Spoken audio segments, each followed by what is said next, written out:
Então, bom dia a todos. Hoje é dia 18 de janeiro. Nós estamos começando a nossa aula de Direito Penal 4. Ainda continuamos nos crimes contra a dignidade sexual. É a última aula que vai tratar do tema. E foi escolhido hoje um vídeo, uma reportagem do Fantástico, que fala sobre o João de Deus, para mostrar, né, a situação dele com várias vítimas envolvidas. Eu dei esse tempinho inicial para vocês terminarem de assistir o vídeo.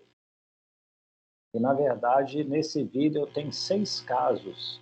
Eles são contados rapidamente, em questão de segundos, mas, assim, cada um tem uma peculiaridadezinha, tem alguma circunstância que vai nos permitir, além de discutir os crimes contra a dignidade sexual, rever um pouco a matéria aí de direito penal que vocês aprenderam até então, ok? Deixa eu compartilhar com vocês aqui a minha tela.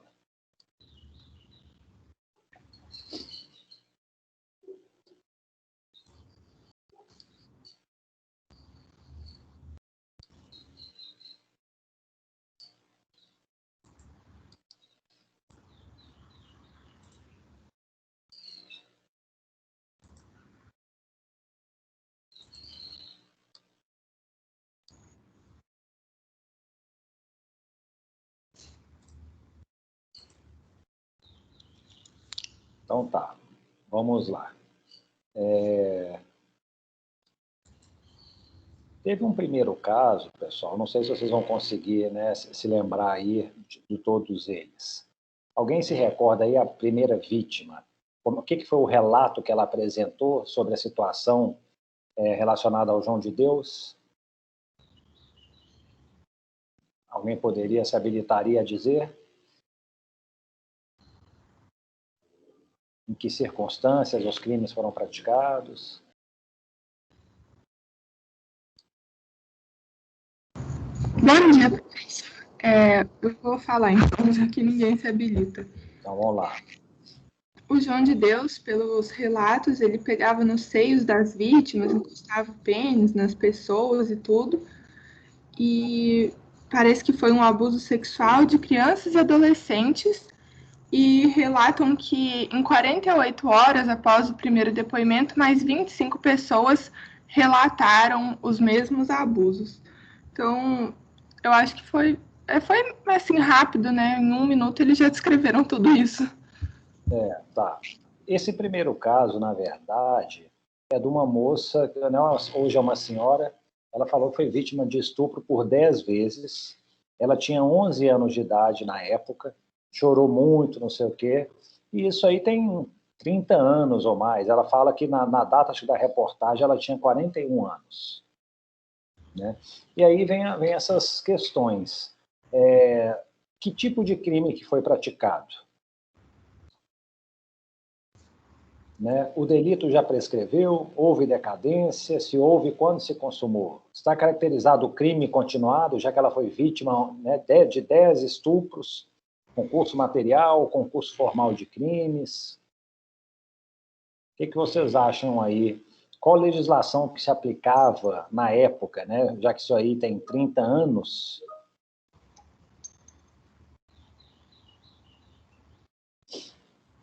O Luiz está falando aqui, Maria Amaral, o artigo 215, né? O Luiz está falando estupro de vulnerável. O que a gente tem que lembrar, pessoal, né, é o direito penal, né, o princípio da legalidade, né? Às vezes é fácil a gente incorporar, né, esse princípio, sabe que existe, que está previsto aí no código, né? Mas assim temos que aplicar na prática. Então, assim, a gente só pode reconhecer a prática de um crime, né, que estava em vigor no momento em que ele foi cometido. Então, se o crime foi cometido há 30 anos, né, quando ela tinha 11 anos de idade, né, qual que era, há 30 anos nós estávamos aí em 1991, né? Havia ainda uma distinção entre o crime de estupro e de um atentado violento a pudor, né? O crime de estupro, o que consistia? Manter conjunção carnal mediante violência ou grave ameaça. O que era atentado violento ao pudor? Era praticar qualquer ato libidinoso diverso da conjunção carnal mediante violência ou grave ameaça. No caso, ela realmente fala que foi estuprada, né? Houve a conjunção carnal. Então, isso aí, a princípio, foram 10 estupros regidos pela legislação que era de 1991. Nessa época, o Código Penal, ele tinha previsão lá do artigo 213, com a pena que já tinha sido aumentada, né? A Lei dos Crimes Hediondos de 1990, ela aumentou essa pena para 6 a 10 anos. Antes era uma pena de 3 a 8 anos. Mas aí vem a pergunta para vocês: esse delito já prescreveu? Caso ele fosse, né, oferecido uma denúncia hoje? Vocês se lembram qual é o prazo máximo de prescrição do Código Penal?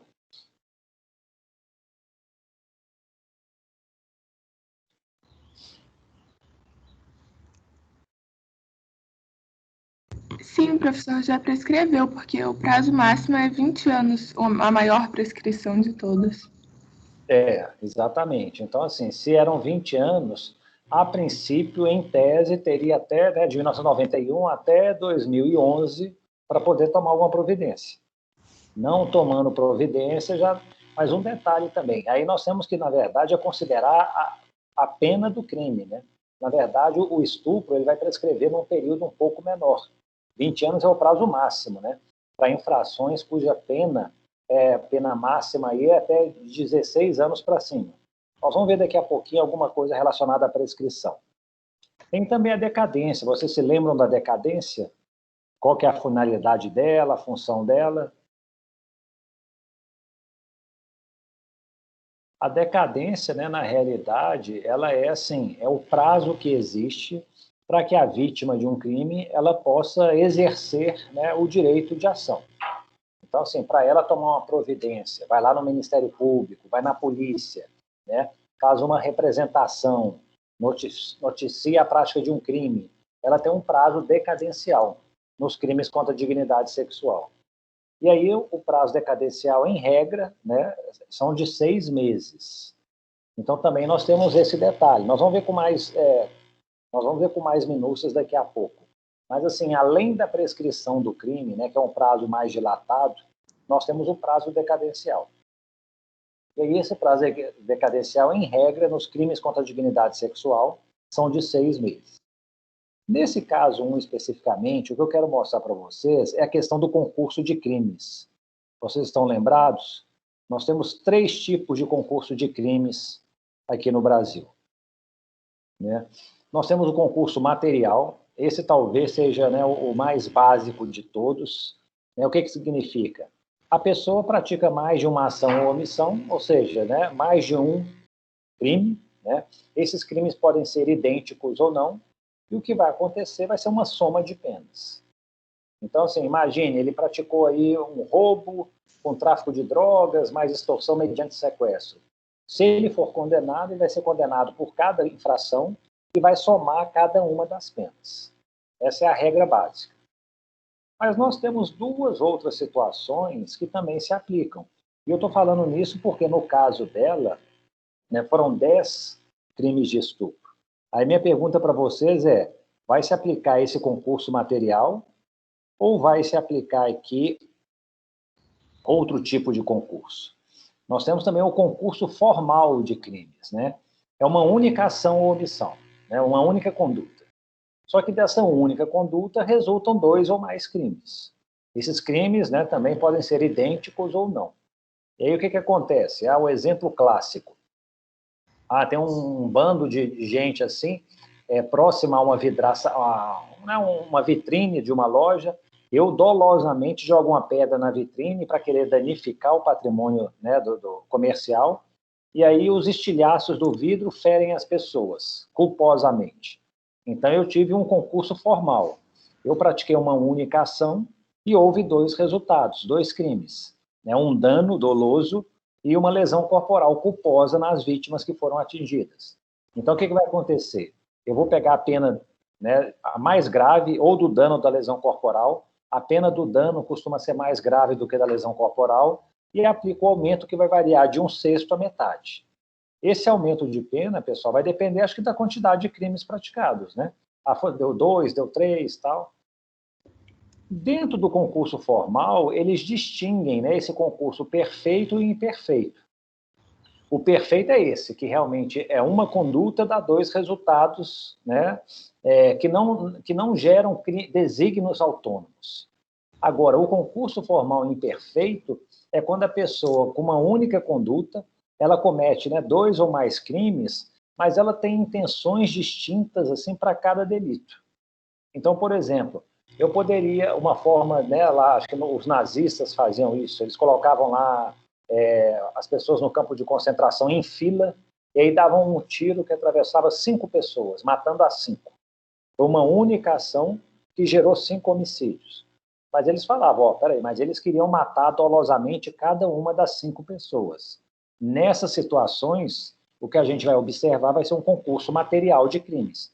A regra que vai ser aplicada. Então, a gente vai somar a pena. Porque senão ficaria uma coisa assim muito controversa. Imagina, eu dou 5 tiros, pratiquei 5 homicídios. Eu dei um tiro só, pratiquei um único homicídio contra 5 vítimas. Então, a questão é de verificar esse desígnio autônomo. Ou seja, é quase que um dolo distinto. Tinha um dolo para cada uma das mortes? Tinha. Então, vai ser um concurso formal imperfeito, aplica a regra do concurso material, somam-se as penas. Qualquer dúvida, pessoal, pergunta. E, por último, nós temos o crime continuado. Né? Nós temos 2 crimes continuados, né? Um padrão e um que eles falam que é especial. Qual que é a regra do crime continuado? É mais de uma ação ou omissão, né? Parece um concurso material. Não parece um concurso formal, que o concurso formal é uma ação só. Então, é mais de uma ação que pratica mais de um crime. Né? Esses crimes, aí sim, eles têm que ser da mesma espécie. A nossa jurisprudência hoje fala o seguinte, embora tenha exceções, né, não muito bem explicadas, mas crime da mesma espécie é aquele crime previsto no mesmo artigo do Código Penal. Então, assim, é o caso dessa moça, talvez, ó, foram praticados 10 estupros, então 10 do artigo 213. Só que para que seja um crime continuado, as condições de tempo, lugar, modo de execução têm que ser semelhantes. E aí o que vai acontecer? Vai aplicar a pena de um dos crimes só, aumentada de 1/6 a 2/3, a depender do tipo a quantidade de infrações praticadas. Nós temos também aqui no nosso Código Penal o crime continuado especial. O que vai acontecer? São todos crimes dolosos, né? Vítimas diferentes, em que há violência ou grave ameaça, em que se permite reconhecer uma condenação a uma pena multiplicada até por 3. Então, por exemplo, estupro, homicídio são crimes graves. Admite-se crime continuado contra eles. Se você matou, por exemplo, 3 pessoas, né? Mesma espécie de crime, artigo 121, condições de tempo, lugar, modo de execução são semelhantes. Você pode aplicar a regra do crime continuado. Aplica a pena de um homicídio, aumentada em até 3 vezes. Se for até 3 vezes, ok, 3 vítimas, até que está uma regra. Mas se você mata mais de 3, aí que é o problema. Fica meio que uma liquidação. Ó, mate 10 e pague 3, entendeu? Se você começa a matar mais de 3 vítimas, em circunstâncias de tempo, lugar, modo de execução semelhantes, a pena é muito mais branda, né? Admite-se a continuação delitiva e o agente vai ter um prêmio, digamos assim, em termos de punição. Vocês acham que, nesse caso, essa vítima, né, ela tinha 11 anos, ela compareceu ao João de Deus várias vezes, ela ficava, assim, temerosa de reagir, de contar as coisas, e ele, sempre repetindo o mesmo procedimento, ele cometeu 10 estupros. Isso seria um concurso material, um concurso formal ou um crime continuado? O que vocês pensam?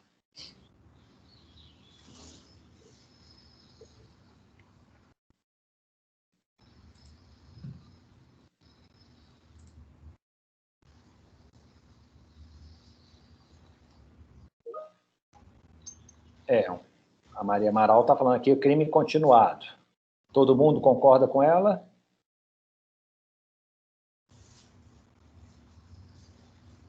E aí, gente, só um detalhe. O crime continuado, isso aí é um entendimento do Superior Tribunal de Justiça. Eles falam o seguinte, se passar mais de 30 dias, afasta-se a continuidade delitiva. Aí eles falam assim, ó, mais de 30 dias entre um ato e outro, a condição de tempo já não pode ser considerada semelhante. Então, uma das coisas que a gente teria que ver é isso. Fala assim, ó, o lugar era semelhante, né? Era lá a casa lá em Abadiânia. O modo de execução parece que era o mesmo. A gente tem que ver a questão do tempo. Será que, tipo assim, ele cometeu esses 10 estupros num curto período de tempo? Ou isso foi, tipo assim, a cada 2 meses, a cada 6 meses, tal, entendeu? Então, assim, a depender desse critério, vai ser um critério muito importante, o temporal, a gente pode falar que é continuado ou não. Caso a gente reconheça, né, que as condições de tempo são semelhantes, o que vai acontecer? Aplica a pena do estupro, né, na época previsto de 6 a 10 anos, tal como é hoje, e provavelmente vai se aplicar o aumento de 2/3. Por que 2/3? Porque aí foram 10 infrações cometidas. Né? Isso, o Geraldo também está falando aqui que acha que é crime continuado. Isso aí, Geraldo, igual eu estou falando, tem que só verificar essa questão do tempo. Parece que também a questão do tempo tá assim, enquadra também como crime continuado. Então, pessoal, o crime continuado acaba que ele é uma construção, uma ficção jurídica, né? Eu, sinceramente, não entendo que ele existe, né? Não porque ele existe, eu entendo. Por que ele é aplicado a todos os crimes? Porque, assim, um crime continuado ele tem razão de ser. Imagine você, tem lá um vendedor de uma loja, aí todo dia ele vai e pega R$10 do caixa lá da loja, aí leva para ele. Aí durante uma semana ele faz isso, 5, 6 dias, tal, ele subtraiu R$60. Imagine se ele fosse denunciado e condenado por 6 furtos. Ele ia pegar uma pena mínima aí de 6 anos. Por furtar R$60. Não tem nenhum sentido. Então, para isso, existe crime continuado. Você fala aqui, ó, vamos considerar que essas condutas pequenas, acaba que somadas, elas correspondem a um crime único. A gente aplica a pena de um crime único, um aumento aí de 1/6 a 2/3. O que me espanta é a gente aplicar todas essa mesma ficção jurídica para crimes de estupro, homicídio. Imagine, se você matar 10 pessoas, você vai pegar a pena de um homicídio multiplicado por 3. Vejam esse caso aqui, por exemplo, é um caso real. 5 vítimas foram mortas, né, uma delas grávida. Houve tentativa de homicídio de outras 2. Né, eram questões relacionadas ao tráfico de drogas. Qual que foi a pena aplicada ao réu? Quem chuta aí? Vamos imaginar que é homicídio simples. Né? A pena do homicídio simples é de 6 a 20 anos.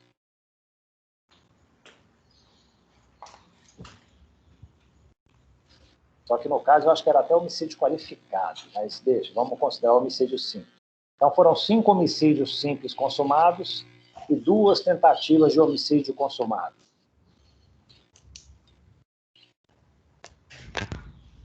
Na verdade, pessoal, não vamos considerar que homicídio simples, não. Agora que eu estou lembrando, eram homicídios qualificados, a pena era de 12 a 30 anos.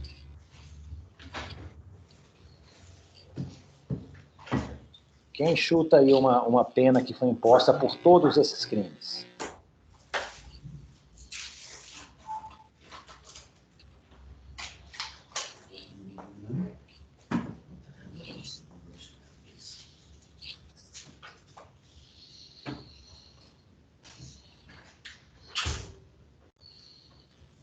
Vamos imaginar o seguinte, ó, se eram homicídios qualificados, a pena vai ser de 12 a 30 anos. Vamos colocar a pena mínima em tudo, 5 vezes 12, 60. Mais a tentativa de homicídio, né, foram 2. A gente também faz aí 2 vezes 12, 24. Vamos reduzir ao máximo possível a tentativa, 2/3. Depois, né, 16 anos, vai cair para 8. A pena talvez fosse aí uns 68 anos. Só que o Tribunal de Justiça lá do Paraná fixou uma pena de 25 anos e 2 meses para essa situação. E o que justifica isso? O crime continuado. Então eles pegam lá um crime só, aumentam a pena, né, até o triplo, não sei o quê.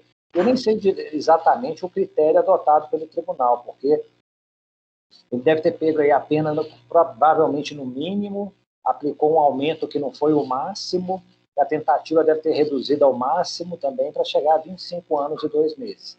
o que a gente pode pensar aqui, olhando essas infrações, é se houve 7 crimes, né, tentados e consumados, a pena média para cada crime é de 3 anos e meio, mais ou menos. Então, você matar uma pessoa, você leva aí dolosamente, de maneira qualificada, você pega uma pena de 3 anos e meio. É algo assim que eu não entendo, não vejo razão de ser isso, né?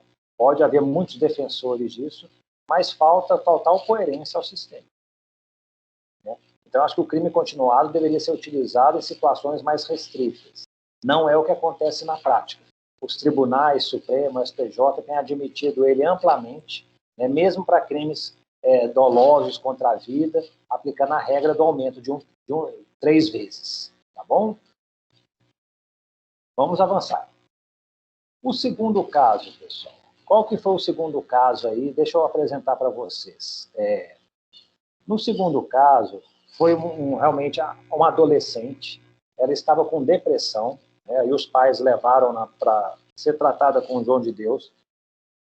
Ele pediu para ela manipular o pênis dele, né, forçou que ela fizesse também sexo oral. E isso, assim, ela tinha 15 anos na época. Quando ela apresentou o relato aí, ela já estava com mais de 40 anos. Então, provavelmente, esse crime foi cometido na década de 90, né, em 1990.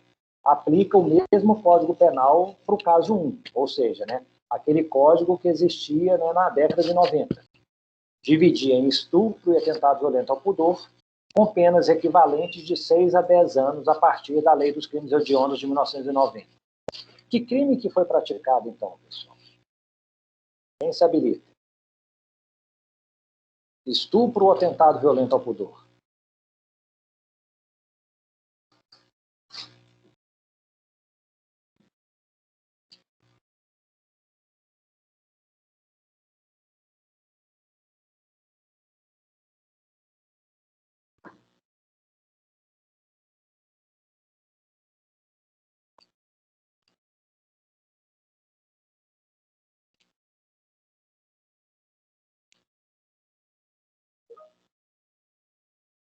Isso, a Larissa está falando. Atentado violento ao pudor. Muito bem, Larissa, é isso mesmo, né? Houve a manipulação do órgão sexual do homem e também houve a prática de sexo oral, ou seja, não houve conjunção carnal, né? Houve a prática de atos libidinosos diversos da conjunção carnal.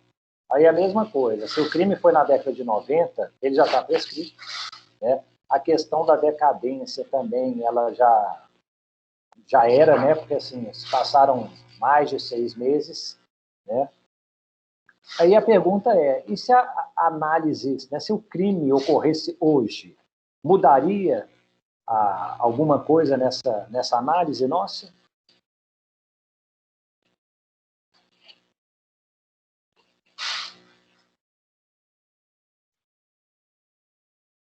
Professor, sim, teria uma mudança, porque hoje seria uma ação pública incondicionada, pelo que eu entendo. E aí o poder público poderia simplesmente de ofício e investigar a questão. Feito, isso mesmo. Então, assim, naquela época ainda dependia de representação, né? O crime só era de ação pública incondicionada, como é hoje, se houvesse abuso de pátrio poder, ou seja, se o crime tivesse cometido pelos pais, né? Não foi o caso. E então, né, houve essa mudança, mas também haveria uma outra circunstância que teria sido modificada. Alguém sabe definir?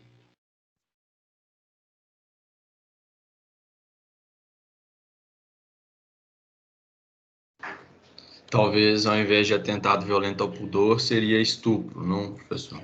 Perfeito, João, isso mesmo. Então, assim, aquelas duas figuras, né, do estupro e do atentado, eles foram unificados numa única figura, a figura do estupro. Então, assim, embora a conduta fosse a mesma, né, o enquadramento jurídico hoje ia mudar, assim, é mais a questão da nomenclatura, né? Seria estupro em vez de atentado violento ao pudor. A pena continuaria a mesma, né? 6 a 10 anos de reclusão. Aí, um detalhe ainda, viu, João? Nesse caso, como ela tinha 15 anos, né, acaba que tem uma previsão no Código Penal de uma pena um pouco mais grave para essas situações, né? Não é um estupro de vulnerável propriamente dito, mas se a gente for lá verificar no artigo Só um instantinho. Aqui, ó. O artigo 213, parágrafo 1º, ainda é estupro. Se da conduta resulta lesão corporal de natureza grave, ou se a vítima é menor de 18 ou maior de 14, pena de 8 a 12 anos. Então, tá vendo, gente? Acaba que essas mudanças geram alterações, assim, importantes, né? Então, o que aconteceu? O crime deixaria de ser atentado violento ao pudor, seria estupro. A ação que era pública condicionada à representação virou pública incondicionada. E a pena, que era de 6 a 10 anos, tem a previsão hoje de 8 a 12 anos. É uma pena mais grave. Mas vamos lá. Nesse caso aqui, eu quero falar da decadência, pessoal. Né? O que é a decadência? Né? Vamos ver se a gente se lembra aí.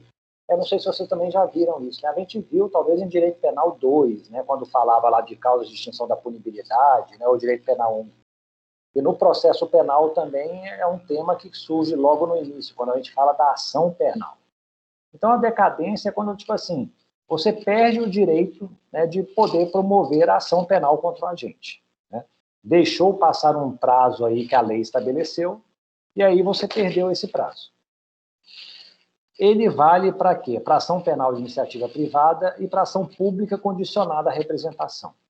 Você tem 6 meses para oferecer a queixa, ou 6 meses para fazer a representação. Né? E isso, a gente conta esse prazo do dia em que veio a saber quem é o autor do crime. Então, às vezes, foi um crime praticado assim, né? A vítima foi atacada na rua, ela nem sabe quem é. Mas depois começam a investigar, não sei o que, tal, descobre, né? Mas aí ela também já teria feito, se eles começaram a investigar, provavelmente, né? Ela fez uma representação, mas talvez não direcionada especificamente a algum agente. Mas, assim, se houver alguma dúvida na identificação do agente, começa a contar o prazo apenas 6 meses depois do conhecimento da autoria efetiva. Né? É um prazo que ele não se suspende, não se interrompe, ou seja, ele flui continuamente. Passou 6 meses, perdeu. Eu acho que até a mudança legislativa, como eu falei para vocês na última aula, né, de transformar a ação pública em incondicionada, né, em data recente, eu acho que são esses casos aí do João de Deus. Houve muita impunidade por causa, né, da perda do direito de representação da decadência. E uma coisa interessante é o seguinte, quando a vítima é menor de 18 anos, existe um prazo duplo para fazer a representação. Os pais, eles têm 6 meses para poder fazer a representação. Se por acaso eles não fazem, a vítima, depois que ela completa 18 anos, ela tem 6 meses para poder fazer isso. Então, essa vítima do caso 2, né, ela foi vítima de atentado violento ao pudor aos 15 anos. Ela pode ter contado para os pais chegaram, não vão mexer com esse homem não, ele é muito poderoso, não sei o quê. Várias vítimas mencionaram isso. Só que a vítima indignada chegou assim, não, eu vou sim. Ela vai ter que esperar, então, completar 18 anos de idade para, durante 6 meses, fazer a representação. Se passar os 6 meses, ela perde, ocorre a decadência. Maria Amaral, tem uma pergunta, alguma questão? Professor, eu fiquei pensando, na verdade, se esse crime, ele não enquadraria como uma, tipo assim, porque ele estava fazendo isso como uma fraude, sabe? Se não seria uma violação sexual mediante fraude. Eu fiquei com essa dúvida, porque ela tinha depressão, estava indo lá tratar disso. Eu fiquei assim, em dúvida se isso seria uma fraude ou não. Tá. Vamos deixar essa discussão mais para o fim. Tem até um artigo interessante do Guilherme Nucci, está disponibilizado lá no Moodle. E ele fala sobre isso. Isso aí é uma violação sexual mediante fraude ou isso aí vai ser um estupro? E ele apresenta a posição dele. Vamos terminar de ver esses 6 casos, aí no finalzinho me lembra da gente tentar discutir um pouco mais esse ponto. Pode ser? Ótimo, então tá. Vamos seguir, então. Esse terceiro caso, pessoal, não sei se você se lembra o que aconteceu. Esse é o caso daquela coreógrafa holandesa, né?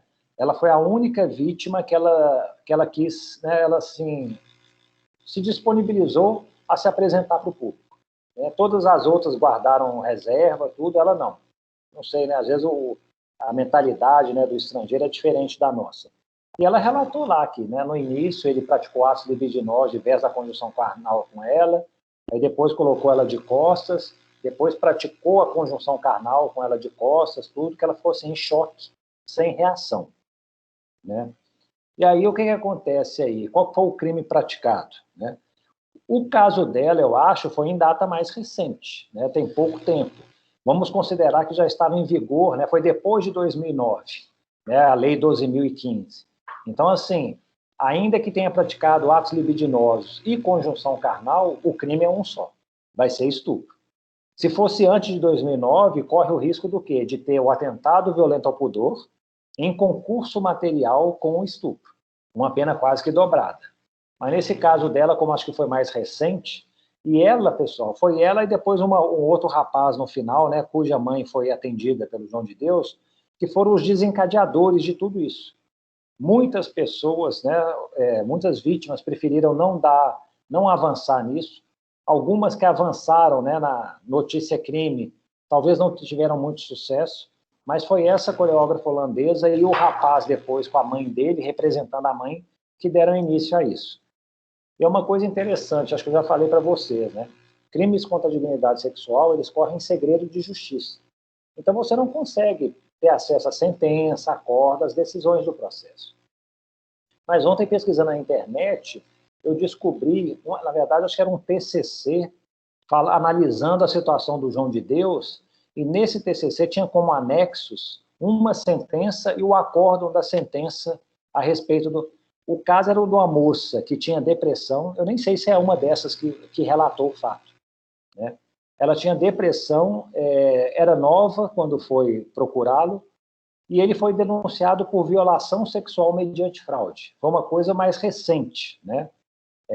Na verdade, então, foi após 2009. Só que o João de Deus foi absolvido. Se vocês virem lá a fundamentação da sentença, do acordo, é uma coisa um pouco assim, sei lá, inexplicável, né? Eles talvez utilizaram lá um indúbio pro réu, não sei o quê, a palavra da vítima não foi tão relevante assim e tal, mas depois que surgiram todos os outros casos, né? Aí realmente o João de Deus hoje já sofreu uma condenação a 19 anos pelo crime contra 4 vítimas. Mais recentemente teve uma outra condenação de 40 anos contra 5 vítimas, né? Foram 8 anos para cada uma dessas vítimas. Então, até hoje, ele já está com 59 anos, né, de prisão pelos crimes sexuais. Mas é curioso que antes dessa divulgação pela imprensa, ele já tinha sido acusado e o processo penal não deu em nada. Falou que não falou que ele era inocente, né? Falou que não tinha prova suficiente para condenar, indúbio pro réu. Mas vamos lá, nesse caso aqui, questão de prazo prescricional, que eu queria falar. Pessoal, imagine vocês um estupro praticado contra uma pessoa menor de 12 anos em 1980. Vocês saberiam me dizer qual é a pena prevista para esse crime? Em 1980, a pena ainda era a pena original do Código Penal. Nós tínhamos uma pena diferente para o estupro e uma pena para o atentado violento ao pudor. A pena para o estupro era uma pena de 3 a 8 anos de reclusão. A pena para o atentado violento ao pudor era uma pena de 2 a 7 anos de reclusão. Aí vocês perguntam, né? Mas por que será que havia essa diferença de penas? Eu talvez fosse pelo caráter patriarcal da sociedade. Não digo isso assim. Ele não patriarcal, mas o que acontece? Eles acho que pensavam que eles sempre colocaram talvez a mulher no passado como uma vítima mais frágil. Eu já mencionei isso. Todos os tipos de crime sexual envolvendo fraude, somente mulher poderia ser vítima. Então eu falava assim, como ela não consegue, né, se defender, não sei o quê, então a pena tem que ser menor, tem que ser maior. É uma conduta mais grave. Talvez houvesse outros aspectos aí, né? Perde a virgindade, pode ficar grávida, as consequências são piores, né? Mas acontece que para o atentado violento ao pudor a pena era mais branda, 2 a 7 anos. Em 1990, a Lei dos Crimes Hediondos equiparou as punições, passou a ser de 6 a 10 anos. Vejam vocês, crimes praticados contra menor de 12 anos em 1980 não era estupro de vulnerável. Não havia essa figura tipo. O que havia era um estupro com presunção de violência.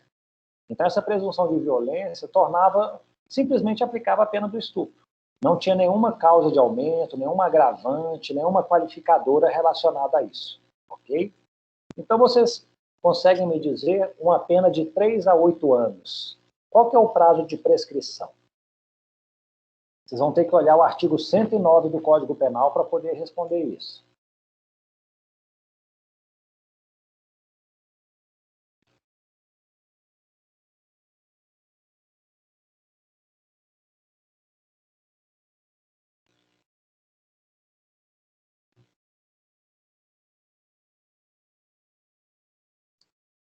Quem pode olhar o artigo 109, ver lá a faixa de... Né? O 109 funciona dessa maneira. Você tem que ver a faixa de penas previstas, né? De tantos anos a tanto, a prescrição é isso. De tanto a tanto, a prescrição é essa.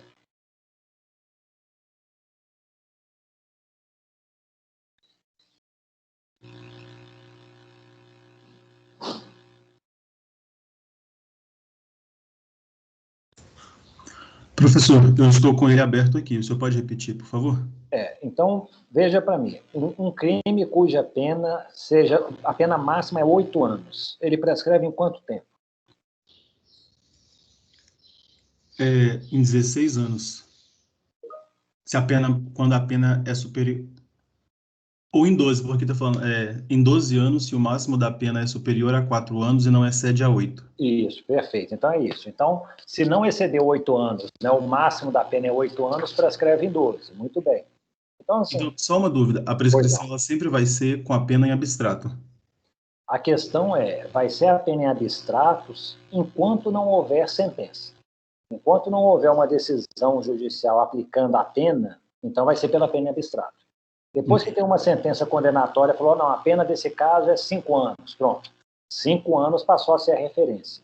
Enquanto não existe uma referência, a referência que nós vamos recorrer é a referência da lei. A gente vê a pena máxima prevista por tipo penal.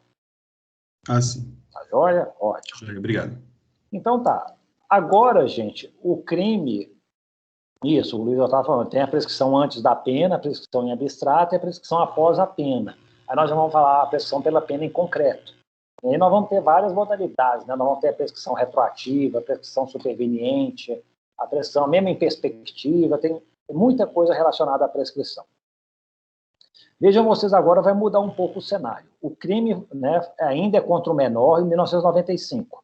Ou seja, existe a presunção de violência, não há nenhum aumento de pena por ser um menor, aplica simplesmente a presunção de violência, só que em 1995 a pena aumentou. A pena passou a ser de 6 a 10 anos. Então, se não tem sentença fixando uma pena, nós temos que ter nossa referência máxima, o máximo legal, os 10 anos. Um crime cuja pena máxima é de 10 anos, prescreve em quanto tempo?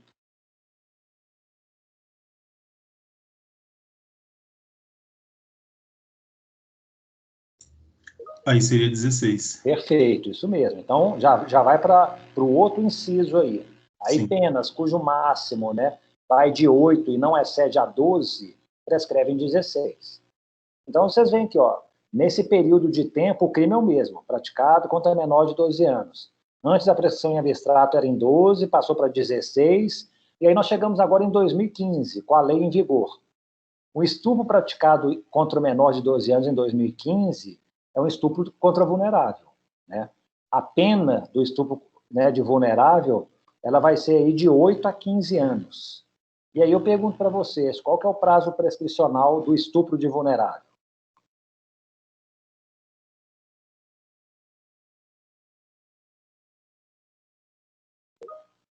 Isso, Maria Amaral, 20 anos, perfeito. Então, pessoal, o que a gente nota é isso, né? À medida que a pena aumenta, normalmente se aumenta o prazo prescricional. É uma coisa meio lógica, né? Quanto maior a pena, talvez mais grave seja o crime, né? A regra é essa. Um furto é pena de 1 a 4 anos, um homicídio 6 a 20 anos. A gente presume que o homicídio é uma conduta mais grave que o furto. E crimes mais graves, o direito brasileiro quer esquecer, é o direito mundial, eu acho, né? Esquece com mais dificuldade, ou seja, né, o prazo de prescrição aumenta. Então, nesse caso, no estupro de vulnerável, a prescrição são 20 anos. Então, vejam vocês, pessoal, dependendo da vítima do João de Deus, a idade que ela tinha, Aquela primeira menina, 11 anos, o primeiro caso, ela tinha 11 anos de idade quando foi estuprada.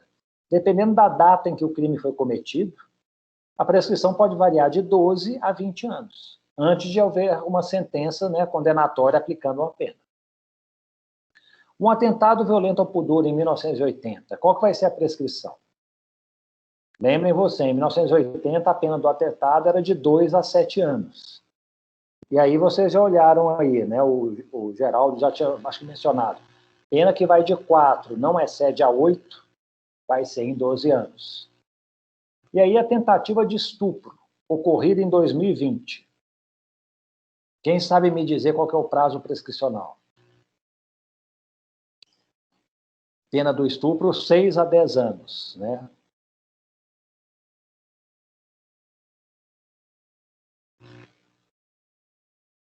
Esse aqui é um pouco interessante porque tem que reduzir a pena pela tentativa de estupro, pela tentativa.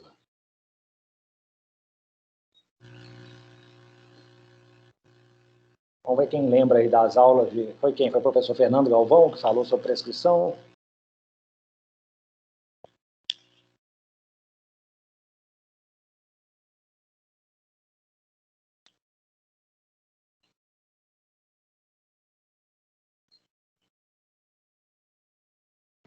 A tentativa de estupro diminui de 1/3, professor? É isso? Isso mesmo, João. O que vai acontecer, pessoal? Quando não tem pena fixada ainda, né, antes da sentença, o critério do código é tipo assim, qual é a pena máxima que pode ser aplicada? A partir da pena máxima, a gente calcula a prescrição. Então, numa tentativa, qual que seria a pena máxima? É pegar o máximo no tipo penal, 10 anos, e reduzir pelo mínimo possível, né? Porque se a gente reduzir pelos 2/3, nós não estamos pegando a pena mais elevada.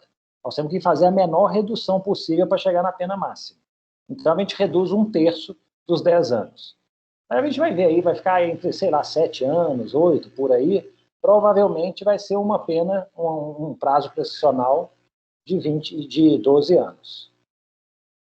Aí tem que chegar a fazer o cálculo dos meses aí, né? Vamos falar, 10 anos, vão ser 120 meses, né?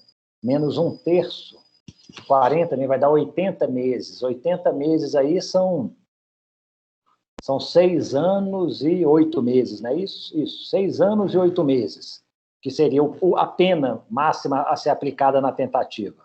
6 anos e 8 meses, naquela tabelinha entre 4 e 8, prescreve em 12. Então, pessoal, lembrem-se disso. Para calcular a prescrição, nós temos que pensar, né, no máximo da pena prevista em lei, antes de ter uma sentença aplicando pena. Depois que se aplicar a pena, aí sim, considera a pena aplicada. Às vezes, a redução do prazo prescricional é uma coisa absurda.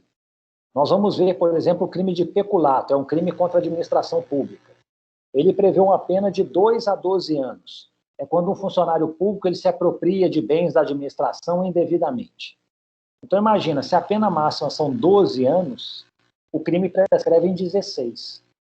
Mas vai que ele se apropriou de uma coisa pequena, ele é primário, bons antecedentes, ele foi condenado à pena mínima, 2 anos, prescreve em 4.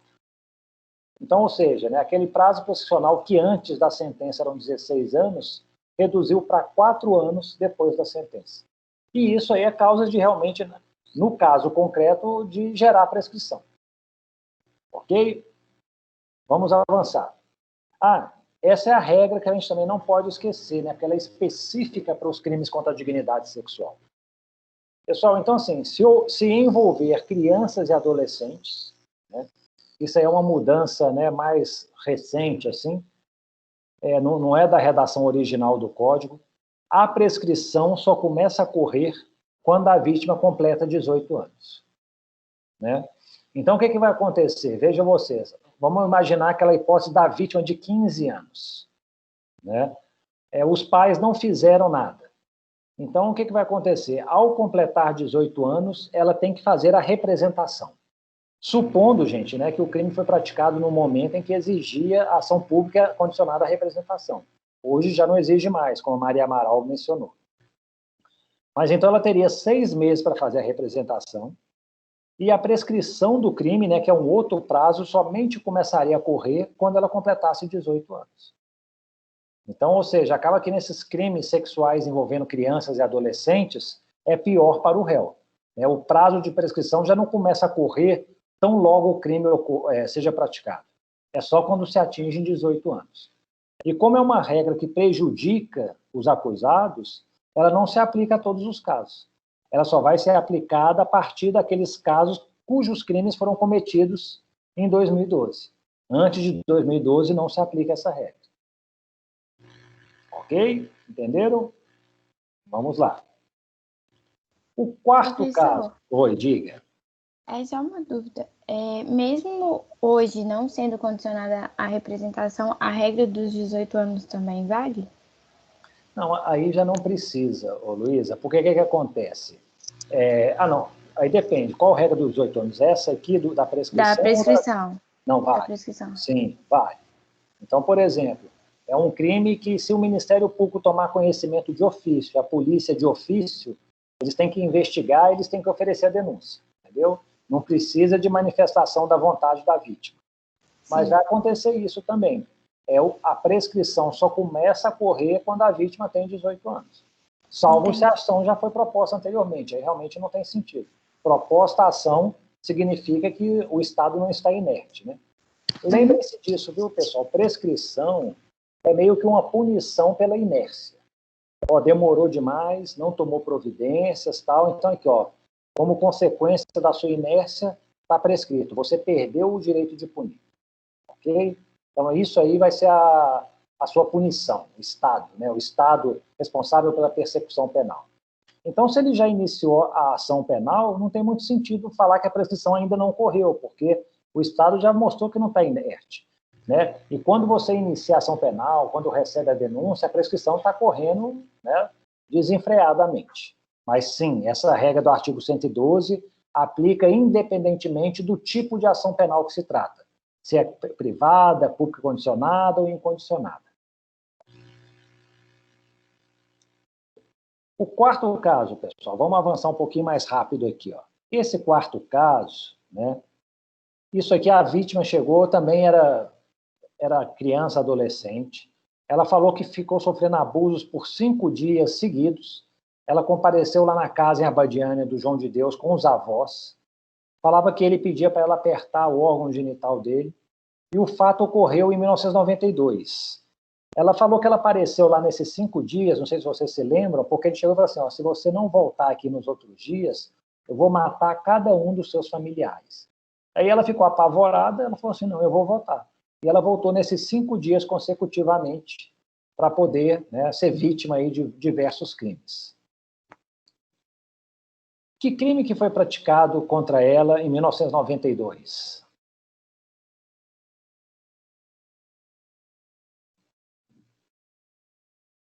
Como eu disse, né, não houve conjunção carnal. Pelo menos segundo o relato dela.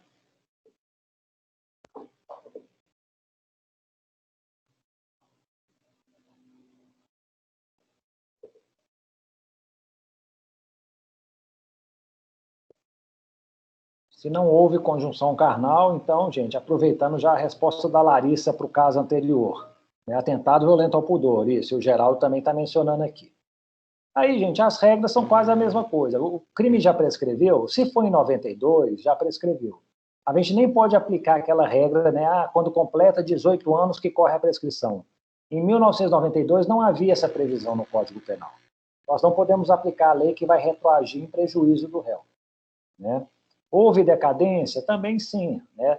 Ela tinha que alcançar aí os 18 anos de idade e em 6 meses fazer a representação, se os avós ou os responsáveis legais por ela não fizeram. Isso, se ela não tomou essa providência, prescreveu, né? Foram 5 dias de abusos. Eu acho que nesse caso aí, o aspecto temporal é bem tranquilo.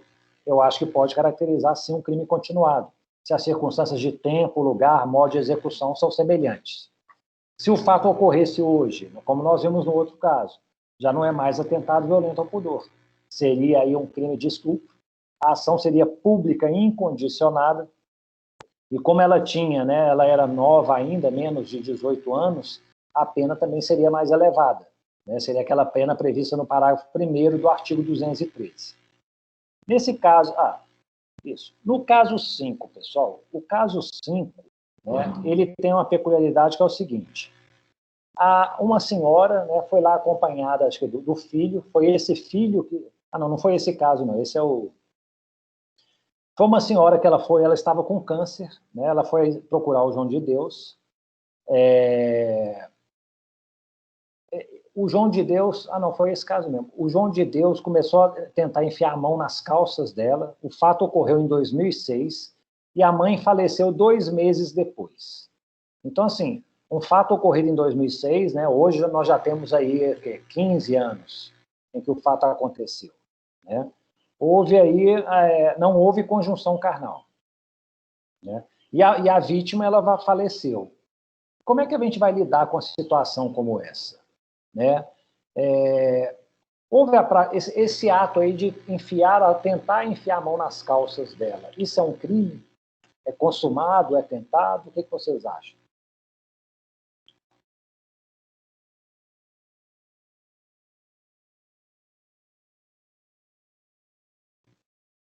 Professora, eu também fiquei na dúvida entre importunação sexual ou tentativa de estupro. Não sei. É o tal negócio, né? Como o crime, por isso que eu falei, houve muitas mudanças no Código Penal nessa parte de dignidade sexual nos últimos 15 anos. Então, assim, eu acho que talvez o enquadramento melhor seria realmente a importunação sexual, né? O que é importunação sexual? Praticar contra alguém sem a sua anuência ato libidinoso com o objetivo de satisfazer a própria lascívia ou a de terceiro. Eu acho que esse talvez fosse o melhor enquadramento. O problema em 2006 não tinha essa previsão do crime. Então, como é que nós vamos fazer? Não tem como aplicar retroativamente, a não ser que seja para beneficiar o réu. Olha que coisa interessante. Se por acaso eles falam que isso aí é uma tentativa de estupro, né, ou um estupro consumado, talvez hoje, se o juiz fosse julgar isso hoje, né, ainda não tivesse prescrito, ele podia desclassificar para importunação sexual. Falando, não, aqui, ó, na verdade, essa conduta posterior melhor se aplica ao caso e é mais benéfica para o réu, tem uma pena menor. A pena do estupro vai ser de 6 a 10 anos. Né? Se for tentado, vai ter a redução de 1 a 2/3. A pena da importunação sexual é de 1 a 5 anos. Então, assim, é uma pena muito mais branda. Então, assim, talvez fosse possível até aplicar a importunação sexual, em sendo mais favorável ao réu. Esse crime, mas como não havia na época, vamos considerar que foi uma tentativa, e nem é de estupro, né? A tentativa vai ser de atentado violento ao pudor, porque em 2006 ainda tinha a distinção entre atos libidinosos diversos da conjunção carnal e a conjunção carnal propriamente dita que gerava o estupro. Então ia ser uma tentativa de atentado violento ao pudor. Esse delito já prescreveu em 2006. Vamos lá para a tabelinha, né? Pena máxima de 10 anos. Vamos aplicar a redução da tentativa de 1/3. Vai para 6 anos e 8 meses. Isso aí prescreve em 12 anos. Se for em 2006, hoje já não poderia ser proposta ação penal, estaria prescrito. Na época, era um crime que se apurava mediante representação. Houve representação da vítima, ela morreu 2 meses depois. E aí, como é que se faz para resolver esse impasse? Como é que uma vítima que falece, né, antes de esgotar os 6 meses, resolve, ou seja, morrendo a vítima, está extinta a punibilidade do réu? Qual que é a solução que a lei dá para isso? O que vocês pensam?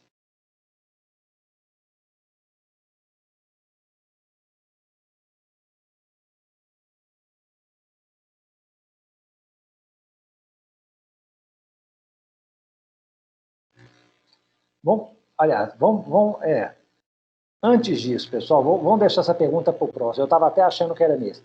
Na verdade, a distinção, né, é que a gente tem que pensar o que é um crime consumado e o que é um crime tentado. Né?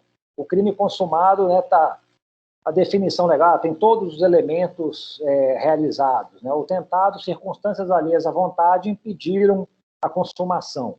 Né? A punição varia aí, né? Diminui de 1 a 2/3, dependendo do avançar, né, no itinerário criminoso. Chegou muito próximo da consumação, reduz em 2/3. Chegou muito longe da consumação, diminui a 1/3. E aí a gente tem que ver, ó, existe tentativa de atentado violento ao pudor, existe tentativa de estupro, né?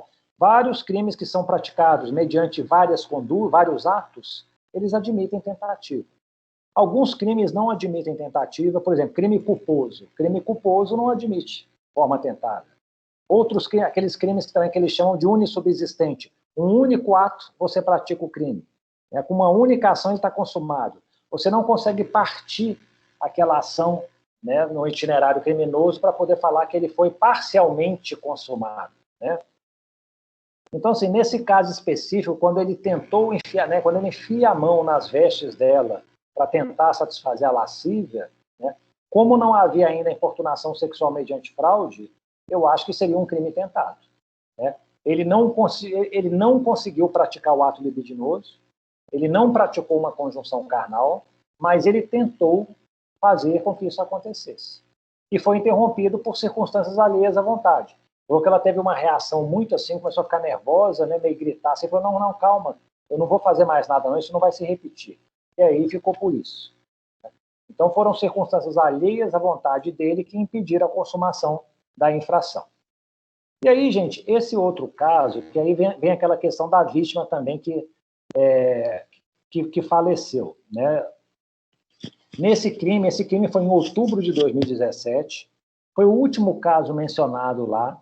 Quem dá a entrevista, na verdade, é o filho da vítima, né? Ele, como eu disse, juntamente com a coreógrafa holandesa, foram os responsáveis por divulgar, vir a público toda essa situação. A família, né, só soube disso aí 4 dias antes da vítima falecer, que ela, acho que lá no leito de morte, falou, explicou o que aconteceu, tudo. E aí a questão é a seguinte, como que nós vamos lidar com essa situação? Se a vítima faleceu, né, antes de fazer a representação, né, era 2017, a lei que tornou a ação condicional incondicionada é posterior a 2017, precisava da representação na época. O que pode ser feito para evitar que o crime permaneça impune? Aí nós vamos recorrer ao artigo 24, parágrafo 1º do Código de Processo Penal. Se por acaso a vítima morre, né, o direito de representação passa ao CAD, né? Eu chamo de CAD, que é o quê? O cônjuge, ascendente, descendente ou irmão. Então, o que aconteceria? Acaba que o CAD teria o prazo para poder fazer a representação no prazo de 6 meses, né? Desde que não esgotado em relação à vítima. Aí um detalhe, né, pessoal? Como é que funciona? A vítima deixou passar 5 meses, né? Não fez a representação. Aí ela faleceu. Não significa que no momento da morte ressurge mais 6 meses para o CAD representar, não.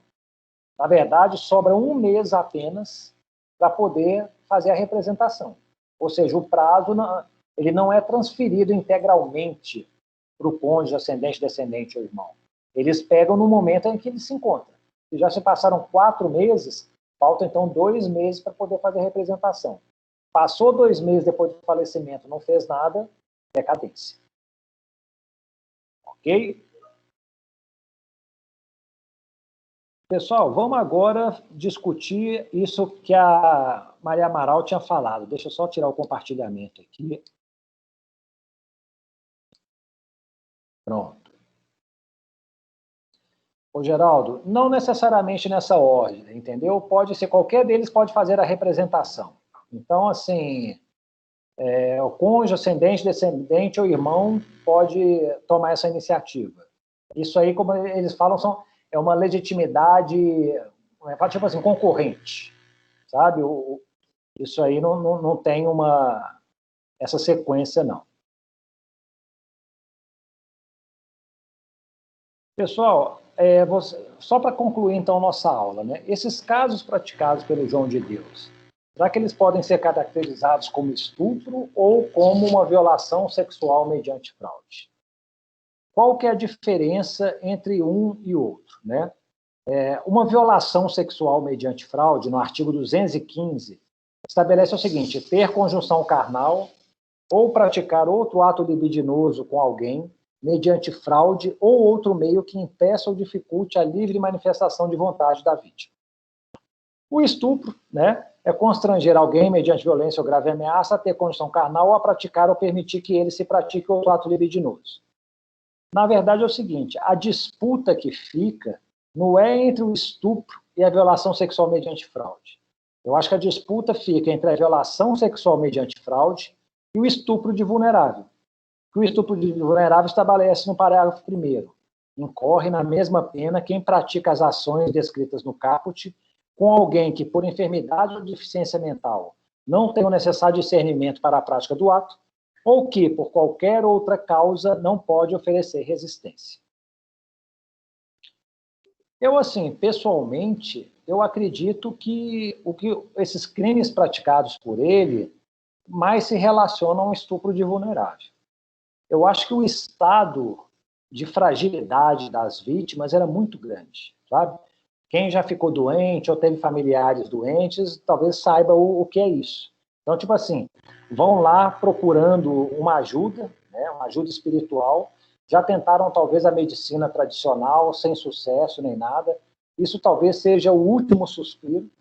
Aí eles chegam lá, essa pessoa começa a agir de uma certa maneira assim, que eles ficam meio assim, eu tenho que me confortar com isso, eu tenho que aceitar, tolerar essa situação, tudo, elas ficam totalmente, como disse a coreógrafa holandesa, parece que ela é uma mulher muito determinada, tudo, achou assim, eu fiquei chocada, eu não tive reação, assim, não soube o que fazer, porque ela esperava uma cura, né, um acolhimento, e ela recebeu uma outra coisa.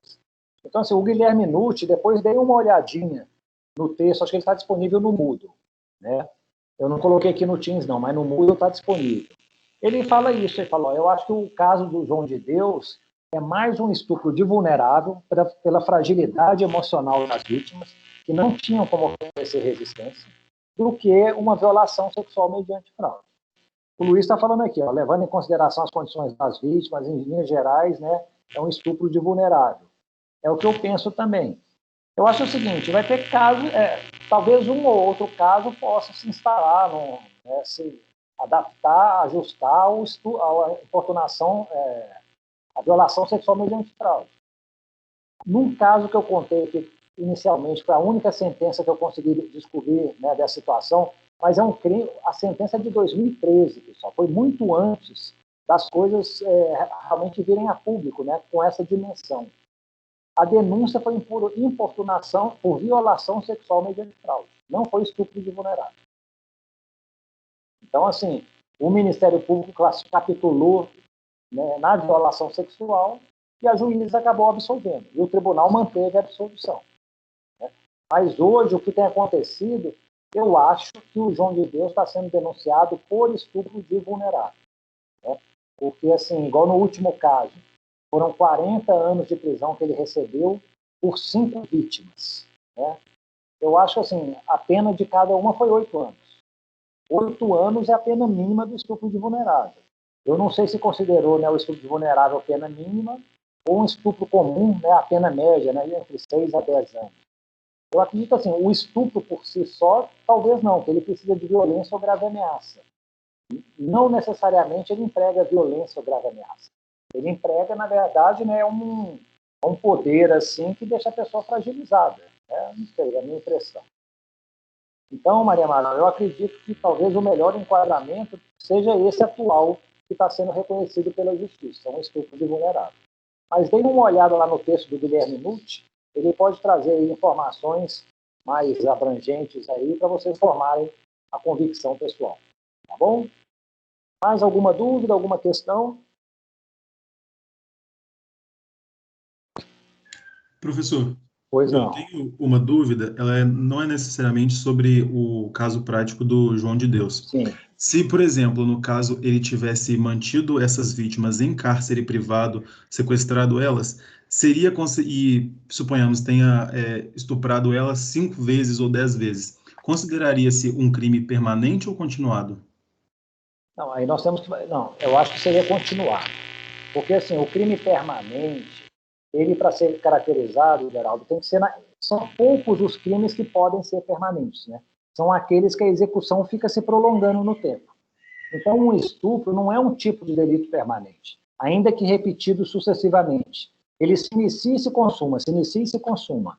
Agora, você manter uma pessoa presa, né, em cárcere privado, isso está sendo permanente enquanto durar a privação de liberdade. Então, o que a gente pode fazer é o seguinte, ó, ele manteve a pessoa retida lá durante 5 dias, né, violentando-a diversas vezes, serão diversos crimes de estupro, mais um cárcere privado, entendeu? Aí, assim, a permanência vai caracterizar uma outra infração. É o que eu penso. Ah, entendi. Eu achei que pelo fato de ter ocorrido durante o cárcere, ele poderia ser considerado no total como permanente. Não, na verdade eu acho que não, sabe por quê? Porque, assim, como eu disse, o delito permanente vale só para algumas infrações, não para todas. E o estupro não é uma delas. E não tem como uma infração que seja permanente transmitir essa qualidade para outra que não seja, entendeu? Igual, por exemplo, o tráfico de drogas é um crime permanente. Enquanto o traficante está com droga lá no bolso, né, colocando à venda, ele está praticando um crime. Ele pode ficar lá num ponto um dia inteiro, no ponto vendendo droga, ele está lá 24 horas traficando droga. Mas se durante esse período ele comete um furto, ou vários furtos, não significa que os furtos se tornaram permanentes, entendeu? Foram furtos acontecidos ao longo do dia, vão caracterizar um crime continuado. Entendi, professor. Obrigado. Pessoal, na quarta-feira nós vamos ter a nossa live, ok? Vai ser às 19 horas. Diga, Maria Amaral. Professor, eu tenho só mais uma questão que não é exatamente só desse caso, mas eu fiquei com dúvida porque eu fui, tipo assim, vi uma notícia que o João de Deus ele foi condenado, sim, mas ele não está cumprindo a pena em cárcere normal, ele está cumprindo a pena em casa por conta da pandemia e porque ele tem 77 anos e tudo. Mas eu fiquei pensando, todas as pessoas, imagina que assim, será que como que é esse julgamento? Assim, todas as pessoas que são mais de risco podem agora, devido à pandemia, ir para casa? Eu fiquei com essa dúvida, assim, como é que avaliou isso?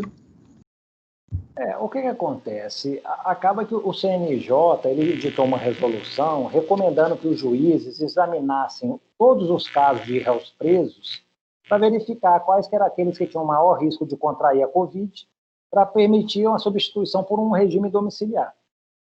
E é o tal negócio, o CNJ não fez nenhuma distinção de penas, entendeu? É uma pena mais grave, é uma pena menos grave e tal. Aí o que aconteceu? Os juízes foram pegando caso a caso, devem ter visto o caso dele e falaram assim, ele tem mais de 70 anos, é do grupo de risco, vai para casa para prisão domiciliar. Então, assim, foi isso que aconteceu. Né? Aí eu fiquei sabendo, eu não sei atualmente, em outubro, ele foi lá para aquele hospital sírio-libanês para ser tratado, não sei o quê e tal. E aí, realmente, é o sistema de justiça do Brasil, pessoal. Isso aí, ó, a pessoa tem dinheiro, tem condições, o tratamento vai ser totalmente diferente de uma outra que não tem. Ele pode praticar o crime mais grave do mundo que as pessoas são tratadas diferentemente. Isso aí vocês vão perceber na vida profissional de vocês. Quanto mais rico, mais poderoso, tal, mais benefícios ele vai ter. E provavelmente tem outros presos lá que também, assim, se não for um grupo de risco, né, mas podem ter permanecido presos, vai depender do juiz da execução penal. Mas a ele realmente foi concedido esse benefício baseado na regra do CNJ. Obrigada, professora. Eu tinha ficado com essa dúvida, porque até o Eduardo Cunha também foi concedido, ele estava preso, saiu, e eu fiquei pensando, será que todos os presos agora que têm mais chance de ser contaminados vão sair? Mas não, né? Não, acaba o seguinte, é a questão do idoso. O Eduardo Cunha também deve se enquadrar aí, ele deve ter o quê? Mais de 60, 65 anos, não sei, ou então ele dá um jeito de apresentar lá um atestado médico falando que ele tem comorbidades, não sei o quê, e consegue ser liberado. Um réu que não tem um advogado para estar lá do lado dele o tempo todo, né, defendendo os interesses, vai ficar lá preso. Mas esses aí, como tem condição de contratar bons advogados, então aí resolve dessa maneira. Eu acho que no Brasil nós temos até uma idade ideal para cometer crime, gente. Acho que está na faixa de 55 anos, entendeu? Aos 55 anos você pode cometer os crimes todos, pode demorar uns 15 anos para você ser julgado definitivamente. Aí quando chegar lá aos 70 anos, você consegue uma prisão domiciliar, consegue alguma coisa e não tem nenhuma repressão penal propriamente dita, né, em meio em que se priva a liberdade, né, por mais grave que seja a infração. Mas é a vida, talvez isso aí um dia mude.